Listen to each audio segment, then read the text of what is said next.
C'est le traditionnel défilé militaire sur la place Rouge qui a lancé les commémorations du 9 mai 1945, jour de la victoire soviétique sur le nazisme. Une parade plus modeste que les années précédentes qui s'est déroulée sans les chars et lance-missiles, officiellement en raison de la menace d'une attaque de drone venant de l'Ukraine. Entouré de plusieurs chefs d'État dont les dirigeants biélorusses et kazakhs, Vladimir Poutine a déposé des fleurs sur la tombe du soldat inconnu. À l'occasion de son discours, le président russe a tenté de motiver les troupes tout en fustigeant l'OTAN. L'exploit grandiose de la génération des vainqueurs inspire aujourd'hui les soldats qui remplissent les objectifs de notre opération militaire spéciale.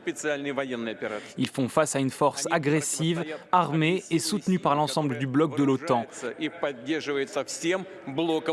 Et malgré cela, nos héros continuent d'avancer.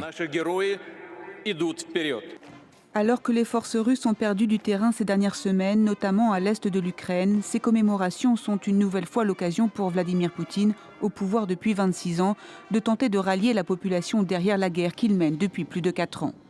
Mais pour ces Russes interrogés, c'est le rejet de la guerre et la lassitude qui priment. Je ne veux plus de cette guerre, c'est terrible, tous ces gens, ces enfants, ces civils qui meurent. Pourquoi faire ça? La guerre dure depuis très longtemps, j'aimerais qu'elle prenne fin, je pense que beaucoup de gens le souhaitent. Alors que les négociations de paix entre la Russie et l'Ukraine sont dans l'impasse, ce samedi marque également le premier jour d'une trêve de 3 jours annoncée par Donald Trump vendredi et acceptée par Kiev et par Moscou. Le président américain a dit espérer une prolongation du cessez-le-feu après son expiration lundi.